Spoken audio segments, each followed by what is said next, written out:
The following is a special presentation of Tony Kurre Radio.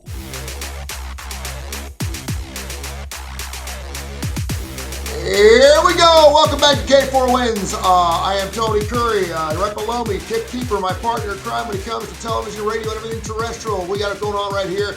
He, of course, Executive Director of Birmingham Racecourse Casino. We have a big night coming out at the BJCC, or not the BJCC, but the Birmingham Racecourse. If, in fact, you're in town and you're listening to the show, make sure you get after it. We're going to have a large time at 5 o'clock. Plus some details on that. Kai Gregory has done it all when it comes to handicapping. He's the bottom left-hand corner, Case Keeper, Executive Director and Chief Editor of the Las Vegas Sun. I say the Executive Director because it just sounds really, really important. I don't know if you're actually the Executive Director of that magazine, but I figured you probably would like the idea that I'm actually propping you up and giving you a raise promotional-wise. So good morning, gentlemen. What a busy week we got. Great game last night. It wasn't quite the nail-biter, I think a lot of us thought, because they got a 14 late. We'll talk about that. We got NFL action to get into, quarterback changes, and we got a crap ton of great college football games to get into. We'll always start with our guy down the bottom left-hand corner. I definitely want to start with Kai because he's got some great news about what happened on our little platform last weekend. Go, baby. Hey, I mean, you can't make this shit up. You can go to the website. You can look at Saturday 19-3.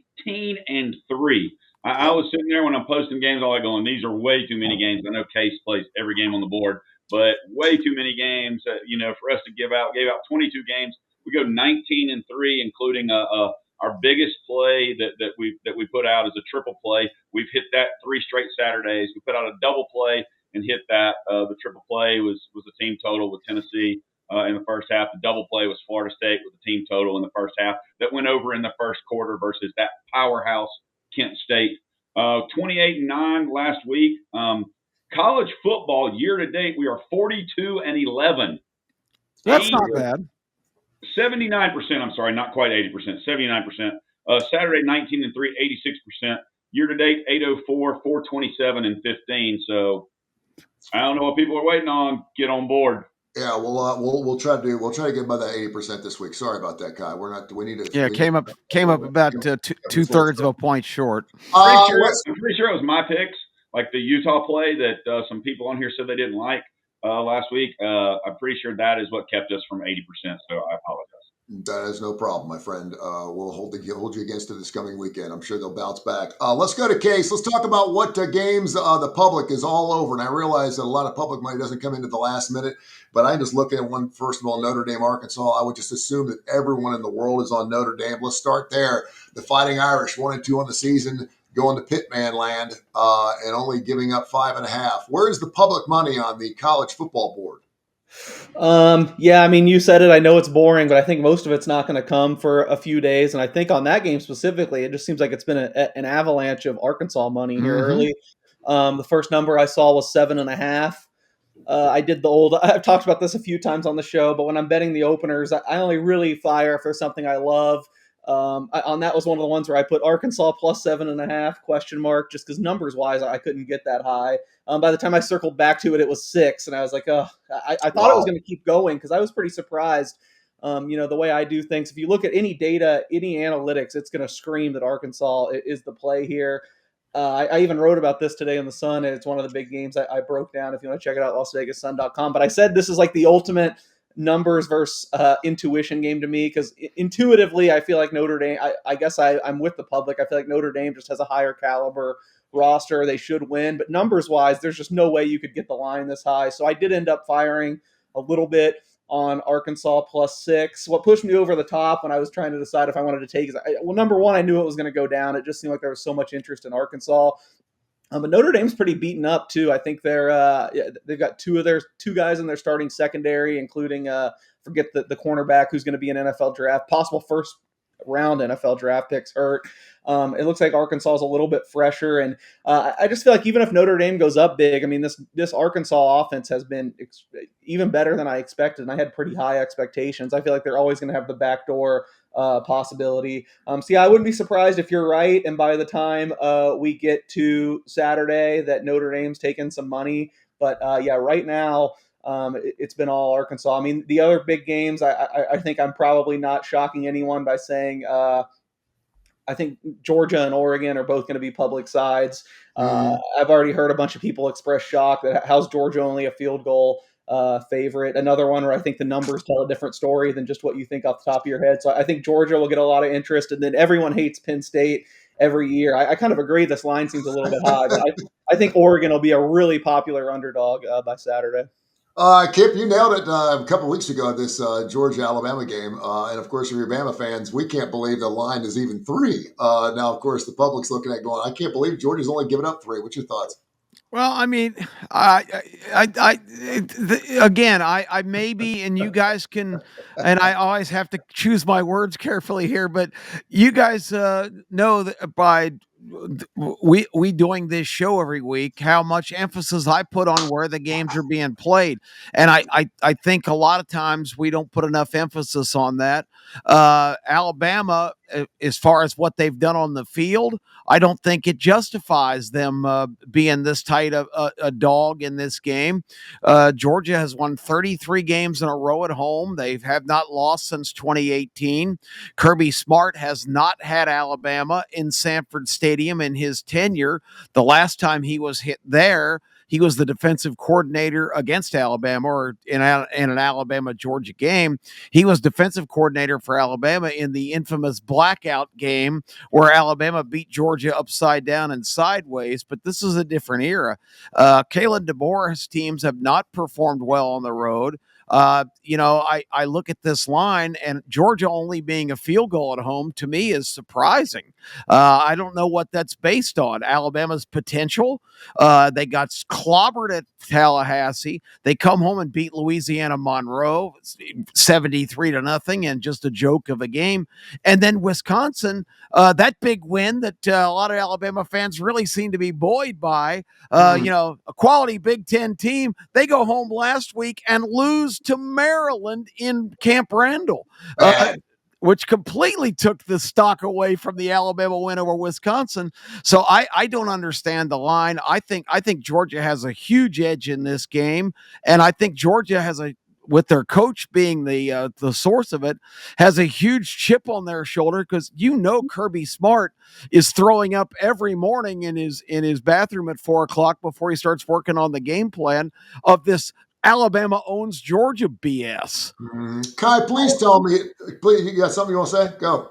And this is hard for me that I'm going to go defend the Legends Kevin DeBoer, but to say that Alabama, that DeBoer's team does not perform on the road, I think is bullcrap.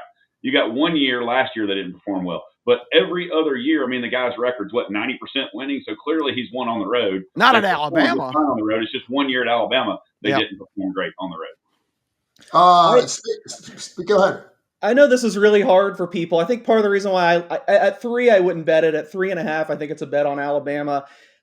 I know this is going to be controversial, but I think this is why people lose money betting sports. You react way too much to the results. You want to get granular and look down. I don't think Georgia's performance at Tennessee was really any better than Alabama's at Florida State. And I know you're going to go, what? That's crazy. Alabama lost by 2 touchdowns. Georgia won. I mean, this line's probably under 3 if the Tennessee kid just makes a field goal at the end of the day. Tennessee outgained Georgia by like 2 yards per play.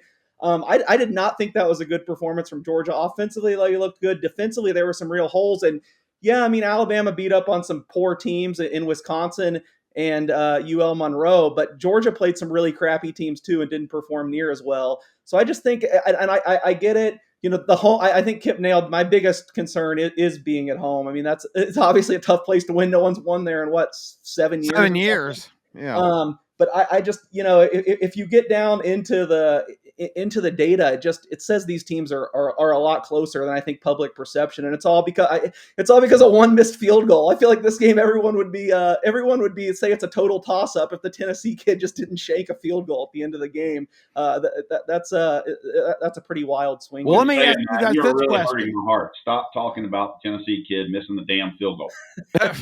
Well, let me ask you this question. If that was Alabama at Tennessee a couple of weeks ago, what would the result of that game be? I I think Georgia getting out of there with a win when they got absolutely bushwhacked at the start of that game. I don't think there's another team in the SEC that would have won in Neyland Stadium that day, and Georgia still found a way to get out of there with a W. So I'm actually impressed they survived that, because Tennessee was loaded for bear and came out and just hit them with a blitzkrieg. You get down 21-7 in that atmosphere, and for them to persevere and come back and take control of the game, Tennessee got back in with a kind of a wing and a prayer play that their receiver outfought the Georgia guy. Anyway, there was just a lot of ups and downs in that game, but for Georgia to go into that atmosphere in their first road game, their first SEC game, and get out of there with a win, I don't think they're getting enough credit for doing I that. totally agree with you. I totally agree with you. And how many times do we see the script where a team comes out, they're fired up, they're all over the place. The next thing you know, people are texting each other. This is going to be a blowout. Look at this. They're up by 14. Oh my gosh, I'm turning it off. It's a 60-minute game, guys. You know what I mean? We just got to wait and see what happens. And the Kirby Smarts, the Nick Sabans of the world realize it's a 60-minute game too. So just hold off to the end. Please tell me, Kai, that you're not licking your chops if that Tennessee line can get down to 6.5 or 7 on the road at the Bulldogs. I know they're undefeated, but 7.5, that looks like a public game to me. And that looks like, what are we doing here? Why are the Tennessee Volunteers favored by more? I'm going to tell you what, Tennessee's defense has not traveled under Josh Heupel since he's been at Tennessee. There is zero chance I would lay 7.5. I would bet the over. I would bet Tennessee team total over. I would bet Mississippi State team total over. But there's zero chance I would lay 7.5. I wouldn't lay 6.5 with Tennessee. Their defense has not traveled since day one under Heupel.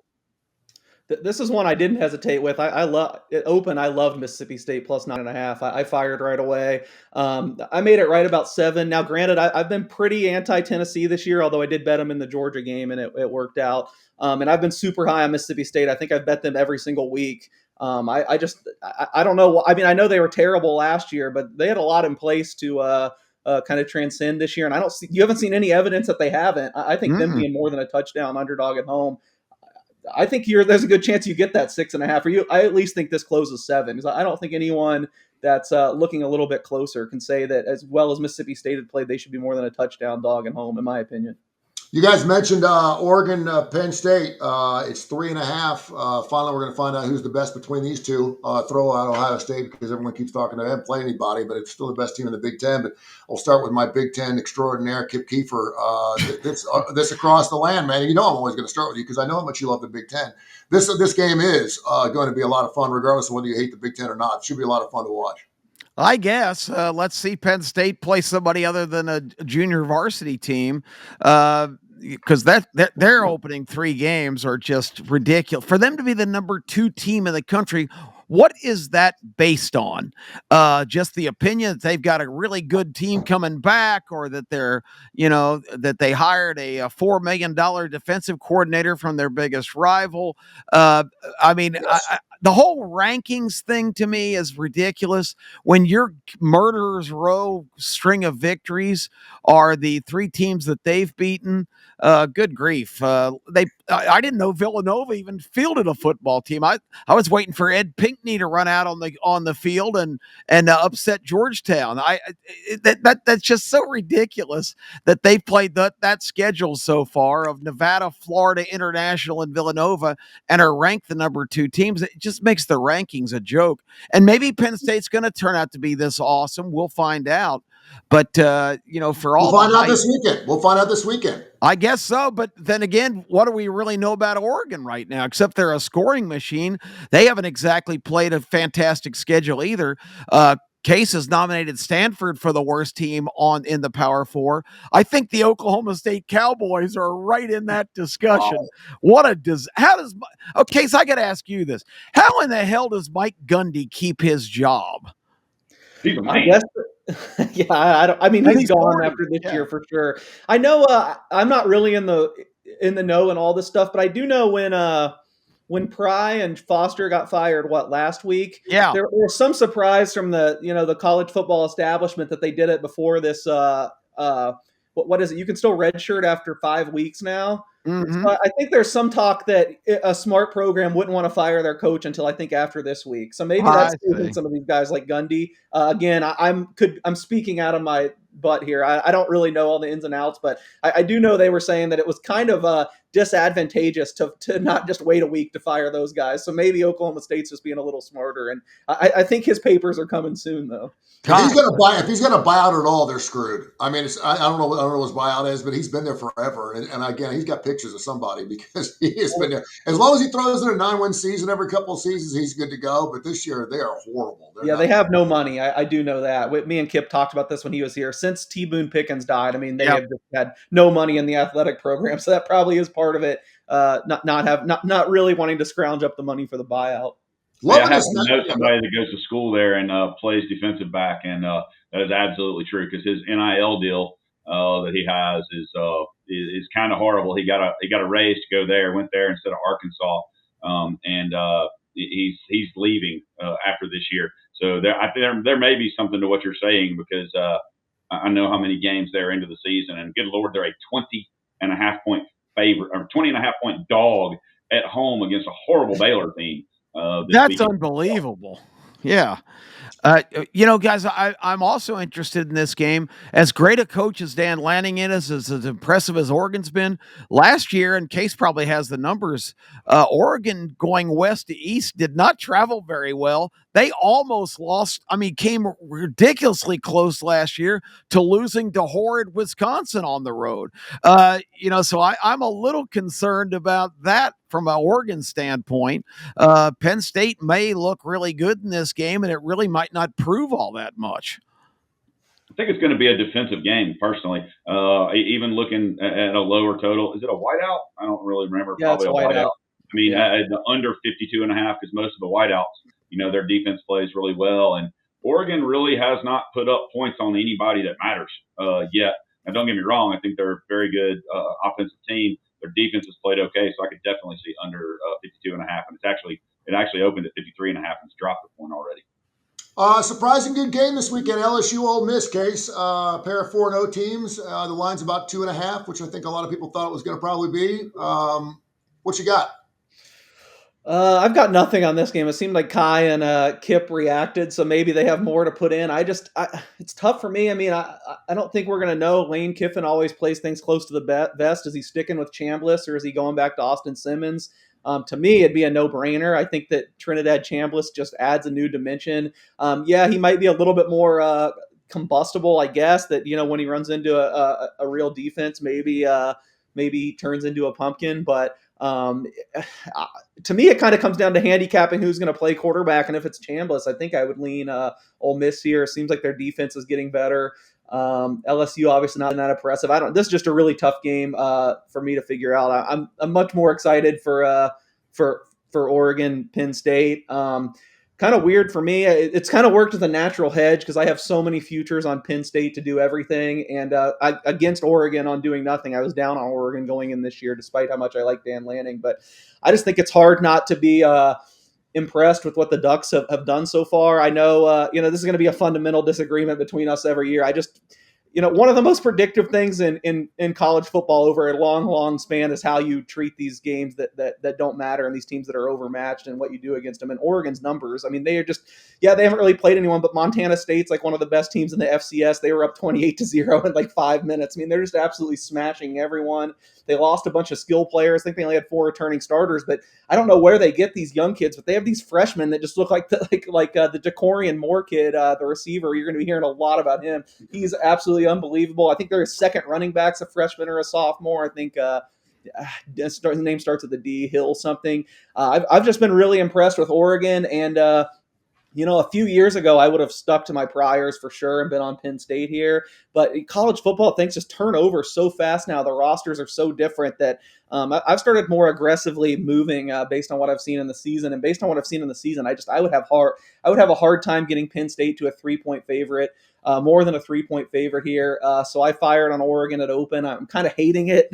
Not hating it. I kind of have some second thoughts now, but again, it works. It works as a natural hedge for me because I'm so high on Penn State overall. overall and low on Oregon. I also think there's the chance that Penn State has really just been going through the motions these first 3 weeks. I mean, it is entirely possible that they've just been drilling in practice looking towards this Oregon game since like July. But I mean, we were kind of in the same situation a few other times before. I mean, I not to keep bringing up Georgia, Tennessee, but we were in the same situation for Georgia, Tennessee. I heard a ton of people picking Georgia, saying that, you know, it's all much ado about nothing. If they hadn't looked so good so far, they have all this special stuff they're going to throw at them. And as we said, even if you're super impressed with their win, it's not like they came out more gangbusters. So I have some questions about Penn State that I didn't think I'd have, and I think over 3 is a little much. I wouldn't take any less than that, but for better or for worse, I'm on Oregon, despite being Mr. Penn State in the offseason and skeptical of Oregon. No, I was one of those guys too. I thought Georgia would just hadn't seen, they hadn't played by. They hadn't seen anything. The next thing you know, they're out there and they're losing 21-7. You're like, wow. I mean, Tennessee does look fantastic in that ball game. How is Oregon's new quarterback going to play in that pressure cooker environment? I mean, he really hasn't been on a big stage yet. And I was super down on him too. So I mean, we'll see if I should have. He's been awesome though. We'll see if he's up for the big time. But yeah, it is a huge question. The only reason I shook my head about the Ole Miss LSU is because you said 2.5. The line's dropped to 1 already. Wow. That's the only reason I shook my head, because the line was 1 this morning. That's crazy. That is kind of crazy. Well, Tony asked me yesterday what the line was going to be of the game, and I said that game should be a pick 'em, and I guess it's heading that way. Yeah. There you have it. Every game has been talked about, including several of the SEC games. But the one, of course, everyone around here wants to talk about is Alabama and Georgia. And we just talked about that just a few minutes ago. Another game really interesting, Auburn at A&M. Auburn catching the same number of points they had at Oklahoma at 6. What's your thoughts on it, Kai? I don't think Texas A&M is as good as Oklahoma. I just don't. If I can get 7, I probably take Auburn plus the 7. And let's be honest. If Auburn doesn't get the ball at the 1 and just act stupid, you know, Oklahoma doesn't get that cover as well. I think Oklahoma's defense is better than Texas A&M's defense. I think Oklahoma's offense is better than Texas A&M's offense. I think Auburn is a better team, and their second road trip versus their first road trip, I think they'll be better. If I can get over a touchdown with Auburn, I'm going to get it. I don't know that they'll win the game. I don't think they will, but I would have to get it. If I can get at least a touchdown, I'd have to take it. Any other thoughts on that, guys? You like it too, Kai? I mean, I'll gladly tell you when I get bad numbers. Luckily, these games have just come up where I've really the market seems to be moving with me. I bet Auburn plus 7.5 at open. Not something I love. I mean, it's a really tough spot going back-to-back road games. But, I mean, let's be honest, they kind of got screwed in that Oklahoma game. I'm not saying they should have won, but there's no way they shouldn't have covered. And I kind of looked at it similarly to Kai. I mean, I've been impressed with Texas A&M, but I definitely have Oklahoma rated higher. And then to go across, I mean, that game closed 6.5 across the board. To go a point higher over 7, I thought that was a little too aggressive. So I played Auburn plus 7.5, and that would still be my lean even at 6.5. I'm calling it up right now. I think I made Auburn about like a 5.5 point underdog. So we'll see. The one thing that scares me is getting up, 2 weeks in a row for a spot like this when A&M's coming off of a bye, but I think Auburn's awfully good. It's just too bad they couldn't find someone that could pass. I feel like this team's like SEC championship caliber if they just had. And I know Arnold's done some good things and gets out in the open field, and he's been electric. But man, if they just had a little bit upgrade at quarterback, I think they'd be really, really scary. Ohio State, give it up 8.5 at Washington. Kai, you're shaking your head again. You shake your head almost every single time I throw a line out. I can't tell if I'm doing. I'm looking at the lines right now, so I know what I'm looking at. So I know that's the 8.5, right? What are you shaking your head at? I jumped on it early. When it was 8, honestly, I bought it down to 7. I know Case and I've already talked about it. I think he disagrees on that one. I just think Ohio State is much, much, much stronger than Washington. I know it's road and all that, but I think Ohio State goes in there and lays the wood to them. And I could be wrong, but I can't see where I am. I think I actually ended up picking Ohio State -8 in my column. I will say I really badly wanted to be on Washington here. This week's so big that last week, I think you guys are the ones that alerted it to me, actually. There were like 4 or 5 games already posted. I looked and we were talking about Georgia, Alabama, and Georgia was a 4.5 point favorite, at least at a book out here. I saw at the time Washington was 13.5, and I was like, oh, I should bet that. I should bet that because I'm really high on Washington. I love Damon Williams, their sophomore quarterback. He's probably the best quarterbacks no one talked about. I think Washington might have either the second or third longest home winning streak. behind Georgia. I think they've won 22 straight home games. Yep. So when it was 13.5, I was like, I'm going to bet Washington. Of course I didn't. I was like, Ohio State doesn't play this week. Washington has Washington State. It's going to be easier to get down a decent sized bet when it reopens. So I'll just wait and bet it later. Then it reopened 5 points fewer. And I don't know. I can't quite get there. Although I am not totally sold on Ohio State. I have some questions. I don't love Julian Sayin. I do love their skill players. I just don't know if he can get them the ball enough. I feel like it's a tough spot, but man, that's an aggressive move. I know there's not a ton of liquidity in these look-ahead markets a week before, but I'm kicking myself I didn't get down at least a little bit on Washington plus 13.5 at 8. It's got to be a pass for me, and if I had to make a bet, such a big move, I'd probably be on Ohio State. Kip, again, one of those tricky road games. You talk about who you play, right? Yeah, that's the whole Big Ten structure now. Although last year, I think the numbers bear out. The teams going east to west fared better than the teams going west to east. And who knows in year two but it's something to keep an eye on because, the travel thing, it looks like I was sounding the alarm about the Ireland game to start the year.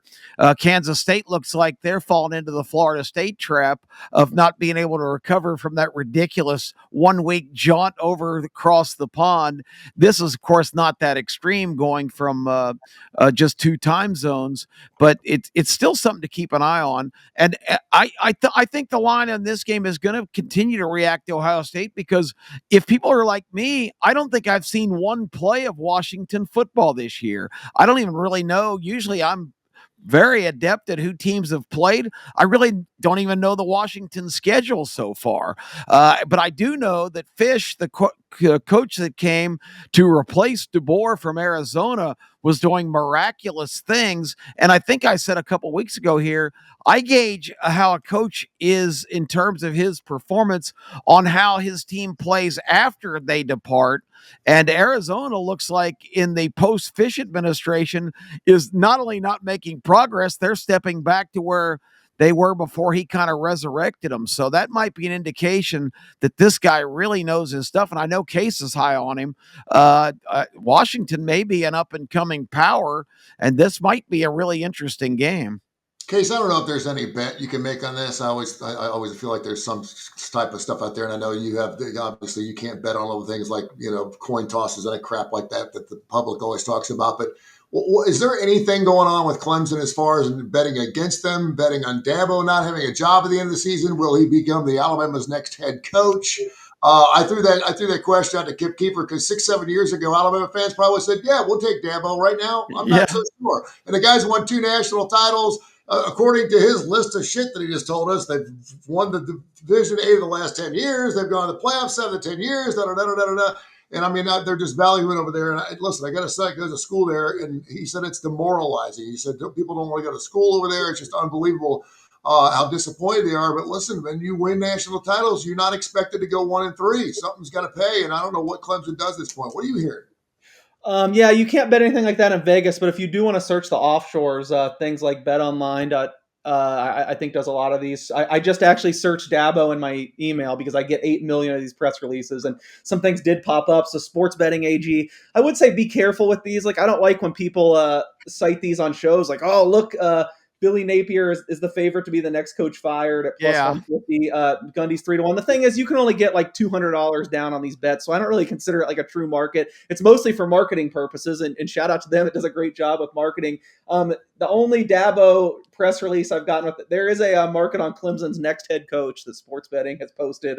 It has Dabo 9-1 to be the next coach fired. Next head coach Brent Venables the favorite at 2-1. This is ridiculous. Jimbo Fisher at 4-1, Deion Sanders at 5-1, John Summerall at 7. John Gruden, is John Gruden in there too? I would think he's got to be, but I don't see him near the top. Oh yeah, 12-1. He's about the 7th choice. So yeah, I mean, I can't believe I was the biggest Clemson detractor I felt like of anyone, and I still can't believe how far it's fallen. I was on them last week against Syracuse, and I was dead wrong because they no-showed. Another game. It's and now they've hit their under 9.5. They're minus 257 over. Now they I know. I had that. Of course, Yeah. one book here, it got as high as 10.5, and it wasn't even bad juice. I think it was like under 10.5 minus 130. It was, and I just couldn't quite bring myself to I bet don't it. think I've ever lost an over bet 4 weeks into a season in anything. Yeah. By the way, my Reds saved my ass too. By the way, they were squandering, and of course they've rolled off 5 games in a row, so they get to the over 9.5. So those two bets kind of wipe each other out. But we'll talk some bases coming up here in just a few minutes. And yes, Ryder Cup, we're going to get to that here just a few minutes. A lot of NFL action going on this weekend as well. We have another show coming up Friday morning at 10 o'clock. We'll really get steeped up on some more college football, our picks, and certainly on the NFL coming up on Friday's show. That should be really, really interesting. I don't, and Kip, and I know where you're going, and you're the old man on the front porch of the thing. You're telling the kids to get off the lawn moment. I get that. I understand. We've been talking. No, I'm actually begging them to cut the lawn because nobody else wants to do it. Yeah, go ahead. Yeah, we've been talking. Why we have polls for 35 years in sports radio was a go-to subject, and again, people, we need polls. We have to have polls. I understand that. I will say this: there's something I saw something like over the last 15 years. The average number of teams that were preseason top 25 that didn't make it at the last poll is like 3.7 teams, which is pretty damn good. Last year, I think there were only 2. Florida State, Arizona State were the 2 teams, or Arizona State was the 1 team, and Indiana were 2 teams that got in that weren't supposed to, and Florida State fell out. And certainly Clemson is at FSU last year where they just totally missed. And Michigan was a top 10 team last year, too. And Michigan was the other one. Michigan and Florida State, you're correct. 2 top 10 teams that just fell out. So for the most part, they come pretty damn close. I'm not saying Oregon is going to be a top 3 team by the end of the season, but we do our homework, and that's what we're doing, homework, and you base on what you look at. You look at what you got going. You look at what's coming back. You look at who they beat last year. You look at your schedule this year and who you're going to be on the road, and you make your best shot at it. And you look at name brands. That's and you look at name brands. Absolutely. Yeah. I mean, it's not that the thing is, I don't give a lot of credit for a high percentage of the top 25 teams being there at the end because there are so many that are the easiest thing to eliminate right off the bat because there are teams aren't going to be any good. So I just think the pool is pretty small, and I don't know what everybody else thinks. But it is what it is, and we're glad we have polls because it's the first thing I look at when the first poll comes out. Everyone wants to look at the first poll. Yeah, I guess. But at this point, where we're actually playing games, I don't know how you make the number 2 team in the country a team that's played a joke of a schedule. I'll tell you right now, if Penn State ends up losing, 4 games, they won't be number 3. It'll fall out. They'll fall out, and the voters will subjectively make sure they don't stay in the top 3. So they'll lose their positioning, and that's the way it usually works. But from a schedule standpoint, they can't possibly lose 4 games unless they lose. The whole team gets. I just don't want to have this. I just don't want to have this argument every year, 4 weeks into the system, that they haven't played anybody because it felt like we did this last year. It felt like last year no one played anybody. I don't know if anyone ever had a strength of schedule last year because it was like, well, they haven't played anybody yet. And I'm like, guys, we're 6-7 weeks into the season. I mean, everyone can't suck. I mean, everyone's well, I was delighted last week. South Florida can't be the only team that's playing anybody. I was actually delighted to see some teams line up that had a pulse play each other last week because we saw very little of that. But you even just said Penn State and Oregon. You don't know what Oregon is. So, I mean, that's a hell of a matchup. But you're like, but I don't know what Oregon is. So, I mean, you can't even say that that's a good matchup, right? It's a good matchup because these are 2 talented teams. So that was the sense I had watching the Auburn-Oklahoma game last week. Okay, now we're going to find out what these teams really are, and I think we got some clues. It's not definitive because that game could have gone either way. But yeah, I just want to start seeing the real games. I've been doing this for 25 years. I absolutely despise these cupcake games that are just designed for revenue. And everybody says, well, those teams need that revenue to sustain their programs. Well, that's fine, but it really makes the product suck when you have all these ridiculous games at Long Island at Florida. I mean, give me a break. Yeah, but it helps the economy of Knoxville when UAB fans go up there and drop $120 a piece. Yeah. Or let the old joke. Like I said, you're the old man. This is the old man argument. I get it. I totally get it. I side with you on everything on it, but it is what it is, and that's what we're going to get. And I got Yep. news for you. If you can play an Indiana schedule from last year and make the playoffs, you're going to see more of this fucking shit go down. You're going to see more and more teams playing Saginaw State. I got news for you. And as tough as I am on Signetti in Indiana, I mean, they're doing the smart thing. Everybody else is the stupid ones, like Clemson playing LSU in the first game and Miami playing and Notre Dame playing. I mean, those and are. I get that, and I get that from the standpoint. Listen, if you're playing 9 conference games and you're playing in a conference like the SEC, which everyone always says, "Oh my gosh, if you're playing an SEC schedule, you got to play some FCS schools." I get that. I understand that. It just so happens that some years, some teams aren't that good. This year, actually, in the Big Ten, it used to be Michigan, Ohio State, and everyone else. Now this year, we've actually got some teams. We got some USCs, we got some Oregons, we got some Penn States, we got some other teams that actually look like they're pretty decent. I don't know. And you got an 11 o'clock game coming up this Saturday. Well, at Illinois, USC at Illinois, laying a touchdown. It's actually 6.5 now, and that's an 11 o'clock game. It's a 9 o'clock game for USC. I actually know it's East Coast. It's an 8 o'clock game for USC. So that line's low. Maybe it's not, especially with USC. What they've done, and Illinois coming off of getting beat by 740 points on the road. Now they're back at home, so that looks interesting. I got a question for you. I want to know if anybody can get this, and if you've got it written down, don't answer, Tony. So it's Tony Curry useless fact for college football. Who is leading the nation in passing yards? Oh boy. Yeah. I saw Hey, how about this? How about give me one of the top 5? Give me one of the top 5. Anybody leading the nation, the top 5. Give me one, Case. Throw one out. Damon Williams. I don't know. I know he's put up big numbers. Nope. Okay. Yep.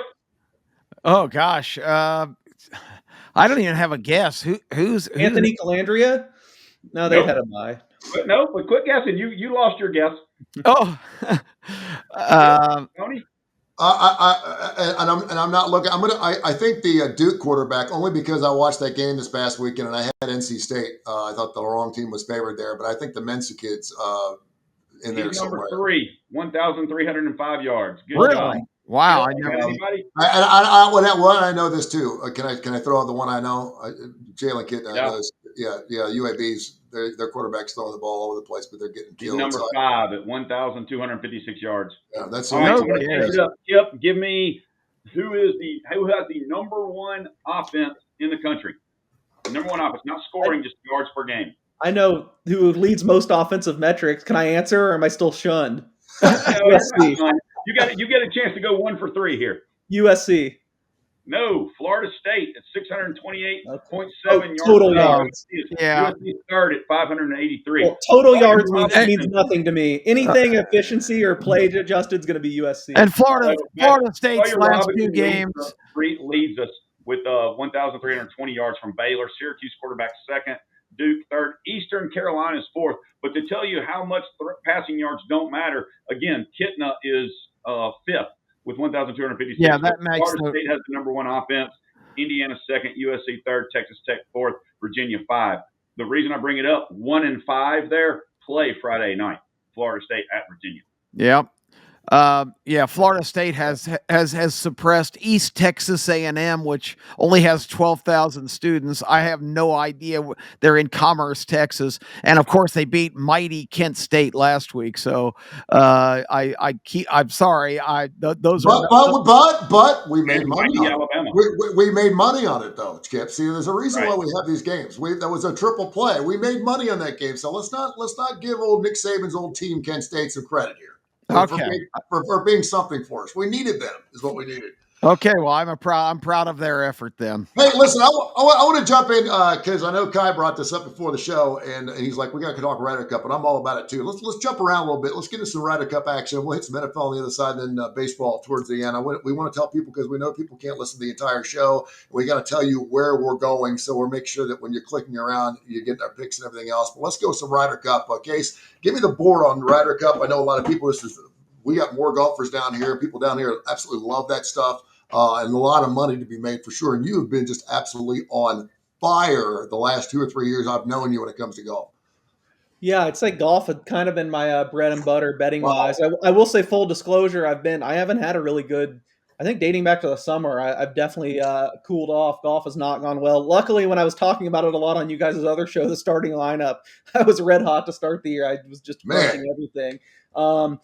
Yeah, the Ryder Cup too. It's going to be interesting. I always wish it wasn't during football season, but yeah, this weekend at Bethpage Black in New York, USA versus Europe. You're seeing the U.S. take some money here early in the week, which doesn't surprise me because all these national sports books, I think everyone just wants to bet on the Americans to win. It's not like the big sports books here aren't international right now, so. I do think the U.S. is the likelier winners. I mean, we've seen the home team win, I think, every year dating back to 2012 at Medina, where Europe won that one. I just think, and Europe's been more successful overall. I still think the U.S. team edges them slightly in just about every area you can make it, but emphasis on the word slightly because in past years the U.S. team was clearly better on paper in every area, and Europe still gives them fits. I think the depth advantage that the U.S. has had for a long time is really kind of gone now. Europe kind of has the better young players with Ludwig Aubert, who's just probably has the most beautiful golf swing you'll ever see. I think he's only 25 years old. Even Rasmus Højgaard at the bottom, 24-year-old, can just hit it a mile, which I think is really important at Bethpage Black. I do want the bombers, the guys who hit it the furthest. Obviously, America's kind of number two behind Scotty Scheffler. Bryson DeChambeau is the longest hitter in the world, so that should help. And he's a real fiery guy who's going to feed off the crowd. I've seen some of the guys this week say that they're going to kind of follow Bryson's lead. I still think at the price right now, there's no way. I don't think you can lay a price with the U.S., especially in the most popular market is to lift the trophy. I think the U.S. is opened up to like a minus 160, minus 170 favorite. Full disclosure, I bet Europe a few months ago, before the teams were even announced, I bet Europe at plus 130. At the time, I thought Keegan Bradley was going to put himself on the team, which I seem different than everyone else in the golf world that thinks that was a good idea and Keegan should have put himself on the team. I thought he shouldn't have. So I think USA gets a small boost by bringing in a guy like Cameron Young, putting him over Keegan. So I wouldn't even necessarily bet them at plus 130 anymore, but I would be careful with that to lift the trophy market because, like I said, I feel like this is really close and there's a real chance that this could come down to a 14-14 tie. And what happens if it's a tie? The team that has the trophy retains it. So if you're going to bet US, maybe just go to the three-way market and hope it's not for a tie, because if it's a tie, it goes to Europe. But yeah, this is like the closest it's ever looked on paper, since at least I've been doing it seriously. And I feel like that should scare American fans because it's looked lopsided a lot in past years and the Americans don't get it done. And the tie is plus 1,200. So, I mean, you go put in, $25 to win plus 1,200. Not bad.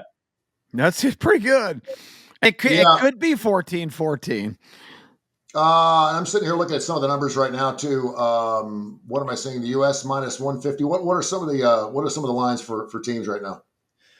Yeah, you have it about right. If you have it minus 150 is actually a little bit cheap compared to the rest of the market. So I just said not to bet US, but if you're just so patriotic and can't help it. Well, I mean, I'm not going to bet. I'm not going to bet on anyone else. So I will say, this is big of a event as it is. It is a little bit lesser for me betting wise. Like I think probably the Sanderson Farms is usually next week in Jackson, Mississippi. I'll have way more money on that event. It's just easier. Wow. All my infrastructure is on stroke play and these tournaments. We don't get the matchups till right before. It's kind of a scramble of who posts them. I will say it's really popular markets are top American scorer, top European scorer, and top overall scorer. I think I made this mistake when I first seriously bet golf, and I've actually. I'm going to jinx it now, but I've won money every Ryder Cup I've bet on, so I'm hoping to keep the streak this year. But I did make a mistake that first year when you see these long prices on guys, and you're like, I'll use Matt Fitzpatrick as an example, who I think's game is really trending up now. I'm really high on. He's like 12-1 to be the top European scorer, which in a vacuum, I would be like, wow, 12-1 on Fitzpatrick. He's playing just as well as the guys at the top of the board right now. But the problem is that the coaches are going to give guys like Rory and Rahm a lot more opportunities. Yeah. So to me, this is kind of a chance to be chalky. I took the two favorites in the top point scorer market to be totally transparent. I took Scotty Scheffler at 6-1. That's taken a lot of steam now. I think I saw him as low as 350 today. I took Scheffler at 6-1 and Rory at I think 10 plus 1050 to be the top overall point scorers. I just think both those guys are going to have way more opportunities. And I think Scheffler is the best player in the world, and there's a huge gap, a bigger gap than there's been in years in golf towards number two. But number two is still pretty clearly Rory to me. I mean, Europe probably has 3 and 4 too in Fleetwood and Rahm. DeChambeau earlier in the year was just on great form and was probably as high as number 2, but he's really slipped off. We'll see if he can gain it back here. I kind of worry about the American teams. Yeah, a lot of their form. I mean, Colin Morikawa is playing terrible to the point that some people thought he shouldn't be on the team. Cameron Young's trending up, and again, how many opportunities is he going to get? I don't know. I'm very fascinated by how this will go. I think it looks close on paper to me. And it needs to be said, Tony. Oh, go ahead, Kai. No, go ahead. Go ahead. No, all I was going to say is Bethpage Black may be one of the toughest courses that the United States has to offer. It is a bitch. I don't know if you all remember the last U.S. Open played there, but it was one of those that they set it up so punitively that I don't think the winning score was, if it was under par, it was barely under par. It is long. It is narrow. If you hit it crooked, you're going to be buried in the rough. There's punitive bunkers. This is a test, really a difficult golf course. So, from a handicapping standpoint, and I'm not, I don't delve into golf numbers, but there's certain courses that have that reputation, and the players that can just kind of manage and get around, if anybody's even just a little bit a kind of a swashbuckler and doesn't hit it straight all the time, this golf course will absolutely bury you. Yeah, and looking at it with America having 4 Ryder Cup rookies, and Europe only has 1, that's a little interesting. I really think that that a key member of this is Justin Rose for Europe. Just the way that he plays, the leadership that he could have. But a lot of it comes down to, and I really like Patrick Cantlay. If I'm going to get some better odds as far as being the top USA scorer. And it's not as good of odds, but I like Fleetwood and I like Ludwig, especially with his putter. I like both of those two to possibly get the opportunity to be the top European scorer. K4Wins.com, K4Wins.com. We post anything on that? We have not as Are of we yet. going to? A little bit after, and then we will. Okay, so we'll have some plays up on our website. Starts on Friday. All right, so make sure you get after it and check us out early. And again, we'll actually be doing a show live on Tony Kurre Radio on our YouTube channel, not to mention Coastal Sports Digital Network, and of course right here on TKR 10 o'clock. Let me ask an ignorant guy question, because I've never bet golf. I've watched it all my life and played it all my life. But when the pairings come out, I guess mostly overnight for the morning matches, and then you have them before does a number come out right away on those individual pairings? At the bigger sports books, yes. The guys that are really on top of it and are taking big bets and, take this seriously and not, don't even get me started on the state of the industry. That's not a PR firm that just puts out commercials. The big sports books will have numbers right away, but it's hard for me, especially in match play, is just so much different than stroke play. I like to bet early as possible on most things. I want to fire on openers, but in golf, I want to see where the market moves, and I want to see where these big sports books move. So you kind of got to wait till the next morning, got to wait till the last minute to see where other sports books are opening it. I like to see where the money's coming in first, especially before getting involved. So there will be numbers right away, but it's going to be at sports books that typically know what they're doing. And I don't know, it's just hard for me to get an idea of what the right price should be. With the way it comes out, which is a lot different in normal golf tournaments. Yeah, it just seems like a fascinating event from a betting standpoint in terms of kind of the cat and mouse game of lines, and because that's got to be a tough thing even for Vegas to set on something that's moving at that kind of speed that really doesn't have a preconceived schedule. So I always find it fascinating from a kind of thinking about it from a betting standpoint. It's a lot different. Well, also you got to look at it how you gamble that and know if it's the foursome or the 4-ball, which ones they're doing in these matchups. They'll be everywhere by Thursday night at the latest, but to really know, people have to understand what a 4-ball and what a foursome is. That in the foursome they're playing every other stroke, and the 4-ball there everybody's playing their own ball and its best score. So that really matters when you look at the matchups and you look at the golfers that are out there and look how hard that course is going to be. And is it going to be the long hitters? Is it going to be the accurate hitters? What's it going to be on that course? Yeah. In case, can you fatten up on Sunday on the singles matches? Yeah, you can, but again, it's a quick turnaround because I don't think those come out till the last minute, and then some sports books are slow to get them. In my case, I'm dealing with NFL. I'm trying to get last minute NFL stuff in. Yeah, I'm trying to cover it the sucks. Raiders. It's during football season. Why can't we have the Ryder Cup in the spring where there's But yeah, nothing so I'm going not. on? I'm usually not super involved, but I will definitely be looking, and I'll be interested to see where we are. I will say one area where the U.S., even though I'm not as high on their bottom, I think their depth is a little compromised this year. And like I said, I don't feel like a lot of those guys hit it further. I think one area where maybe it's not talked about enough, where Europe has kind of owned the U.S., is they just have way better putters usually, and that's actually not the case this year with guys like Ben Griffin making his first team, J.J. Spawn, Sam Burns. I actually have the U.S. with a small edge in putting, and I think that's the first time in a long time. So if you're looking to make cases for the U.S., that depth, they have some guys that can make a putt in clutch situations, in my opinion. At no point can we say, yeah, but he hasn't played anybody. Yeah. Well, you kind of can now with the stupid Skip, you're fucked. A lot of these guys don't play against each other every What week. the hell? Justin Rose hasn't played anybody. What the hell are you talking about? Yeah, well, but the comparison to that, Tony, would be these guys dropping down and playing against a bunch of hackers in the local member guests. That's the best comparison I can think of. I love your ass. You know I'm fucking with you. I'll screw with you. Hey, my Reds are in. And I believe Kai Gregory says, I don't see it happening. A week ago, I got news for you. My Reds are sitting there nip and tuck. Right now, it's them and the Mets, both at 80 and 76 with 6 games to go. And then you look in the American League, we got the Bo Sox, the Guardians, and of course the Astros, the Texas Rangers. They're done. Arizona Diamondbacks have a shot. Their game out, but again, only 5 or 6. I can't believe the Mets have just fallen apart. I can't, but to be honest with you, I cannot believe how Cincinnati is winning baseball games. I mean, they're throwing one hitters. Abbott had Green had a one hitter the other night. Abbott went off and won a game 2-0. Their pitching is fantastic, and I think for the most part, Cincinnati's pitching's finally come together at the right time. Now we'll see if they can hold it together the last 6 games.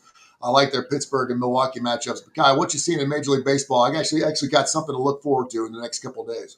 I actually think Cincinnati might have the easiest road to make it and to win and to get in because they have Pitt.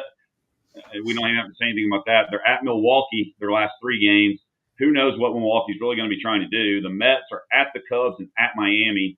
I don't really love the matchups. I want to see the pitching matchups. In Arizona, God love them. They're playing the Dodgers and then they're at San Diego. And it's just going to depend, what those 2 teams are doing. I'm really excited starting even today. You got a playoff atmosphere matchup with Detroit at Cleveland. Yeah. What about the Tigers collapse? Good grief. Boy, they run 7 games off. And isn't it crazy to see a team get that hot at this time of the year and just fall on their face? I mean, it's Braves like, go in there with nothing to play for and just punk their ass last weekend. You can still get Cleveland right now, plus 40 today. That's amazing. Scooble's going for Detroit, but he's had some good outings, but he has struggled over the last 6 starts. Been a little shaky. And Cleveland starter, I think I don't even remember. I think it's Gavin Williams. Yeah. If I can get Cleveland, plus 35 or 40 right there, I really like that. But it should be a sold out stadium and it should be, a playoff atmosphere there. Oh yeah. In the American League, unfortunately, I think Boston is probably screwed.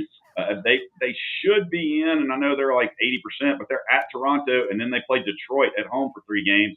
The Yankees have the White Sox in Baltimore. Cleveland has Detroit and Texas, and then Detroit has Cleveland and Boston. Houston, we'll see. Oakland and the Angels. Houston may have, although at Oakland is not going to be easy. Those last 3 games against the Angels could propel them into the playoffs, and Boston, if they don't go at least 3-3 their next 6 games, they may be out. Yeah, I'm just excited. I mean, because from a hometown standpoint, my Bengals look like, oh my God, my Bengals look so bad this past weekend, by the way. And of course, I played them. We were doing the show, and I'm like, 2.5. What is Minnesota got? They don't have a quarterback, blah, blah, blah, blah. And they just absolutely got bludgeoned. They looked horrible. Let's talk some quick NFL here before the top of the show. We do have some interesting games this weekend, of course, including it seems like every time Baltimore is playing a football game, it's a fantastic game. And it will What about Detroit last night, just running the ball down their throat? Yeah, that was something else. And I think a lot of people were really surprised by that because that was a Detroit team that, quite frankly, we knew was there. And I know you've been high on them case all season long, but to get that done on the road was huge. Yeah, I was not high on them last night. I had a really good NFL Sunday, and Monday was a disaster, especially with the way the game went. I lost 3 props on the final drive. That was Ugh. brutal. I didn't see it coming. I know the Ravens had Matabuke and Kyle Van Noy out, but the Lions had guys hurt too, so I didn't think it'd be that big of a deal. But man, my respect for Matabuke just went through the roof after seeing that defense without him. I mean, he's just the fulcrum of everything they do, and like you guys said, the Lions. Just won at the line of scrimmage. I was pretty surprised by that result last night, and yeah, I took that one on the chin. It hurt quite a bit. Yeah, looking forward to this week coming up, week 4. I think we got some good games again. I mean, I pick them on Thursday night, which Seattle and Arizona. I haven't really waited. I guess I did bet the under 45. Oh, thank God! Finally, the under's taken some money. I bet some under 45 pretty big, and it actually moved the other way for a second. I didn't really get it. I know that's another one where there's a lot of defensive injuries.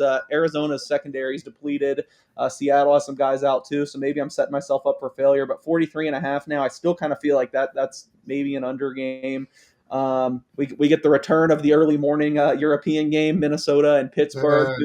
Pittsburgh's got to be the least impressive 2-1 team ever. They had no business beating the stupid Jets. They get crushed by Seattle, and then last week they Ramondre Stevenson fumbles twice within the 5-yard line. They recover the ball. They're +5 in turnovers and win by the skin of their teeth. I don't know how Pittsburgh does this year after year after year. They look crappy and they somehow find a way to win these games. Mike I'm really interested in that one. Yeah, Mike Tomlin, you're right, coaching, man. That's all you can point at. Absolutely. What about Baltimore at KC? I'd monitor those injuries. I mean, I actually I don't think I have anything on this game. I don't think I might have bet the total actually a little bit. I might have taken some. I don't know how it's moved. Let me look here really quick. I did bet some over 48.5, which I like even better after last night. I had the spread right about where it should be. Although, I mean, it seems like Kansas City kind of got it together in the second half against the Giants. There's some talk that Xavier Worthy will be back this week. I mean, I'd really monitor if there's any chance Matabuke can play, because I think after last night, I'd say he's like a top 5 most important Raven. So I have nothing there other than the over. The side looks about right to me. And what about the emergence of Tyquan Thornton, who just, I mean, you talk about a guy comes out of nowhere. He won the game for Kansas City the other night. Yeah, he's known as one of Belichick's big bus, second-round pick. And then, yeah, he seems like he got some chemistry downfield with Patrick Mahomes, and that's what they. I'd never heard of him before, and boom, now he's dominating the game in the second half. Yeah, by the way, that Seattle-Arizona matchup you mentioned on Thursday, and a pair of Monday nighters, including my Cincinnati Bengals playing at Denver. It's like I don't even know if I want to watch that game. They're catching 7.5. I really don't. I am so down on my Bengals, and I know they're 2-1. But that was just, tell me it was just a nightmare that I saw this past week, that Cincinnati's really not that bad. I mean, defensively speaking, we've been talking them as a 48-point defensive team all year long. They're going to give that kind of points up. But good God almighty, if they can't score some points, they're in trouble.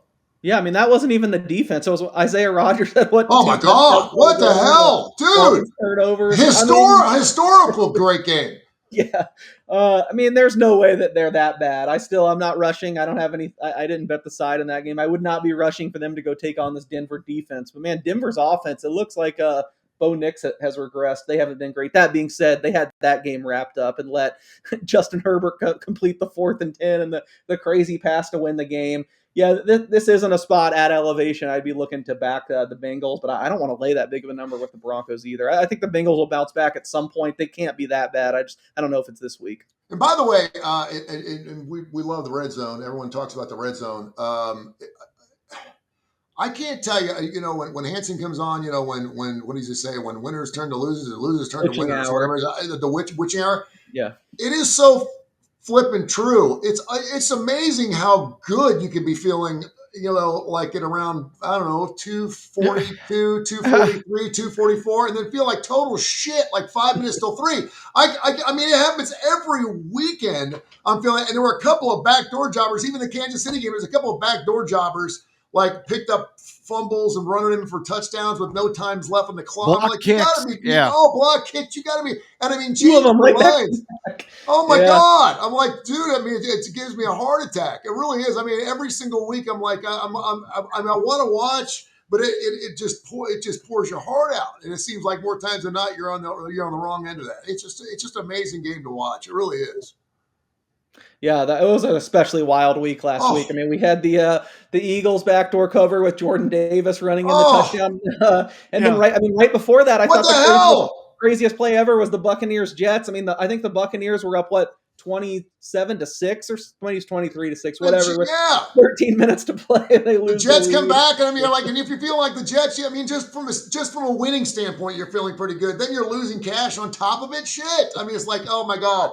Oh, well, it couldn't have better. I've got a lot of respect for you guys that actually put money in.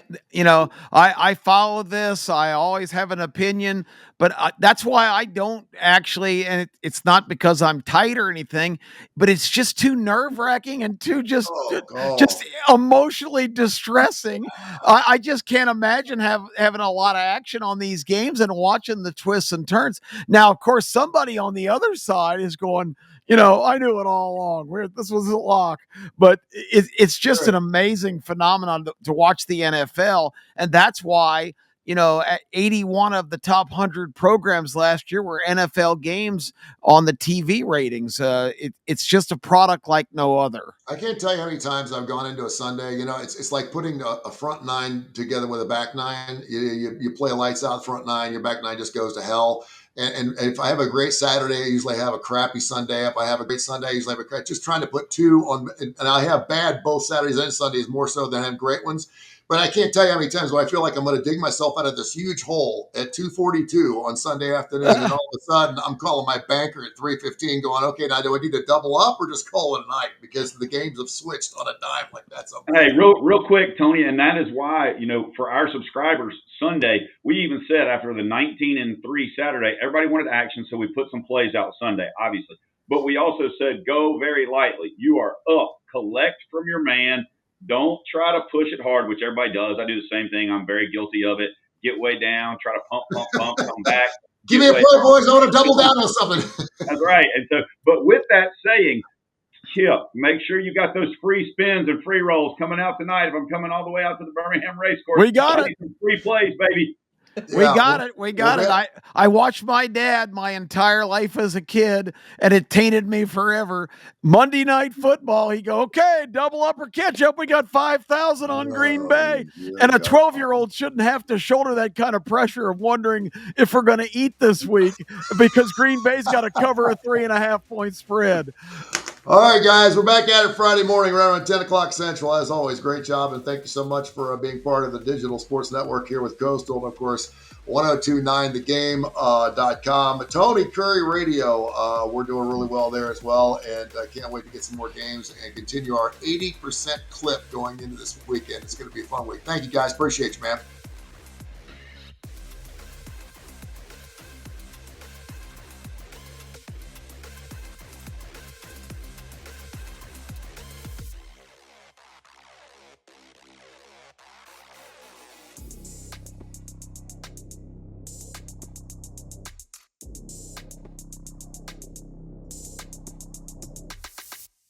This has been a special presentation of Tony Kurre Radio.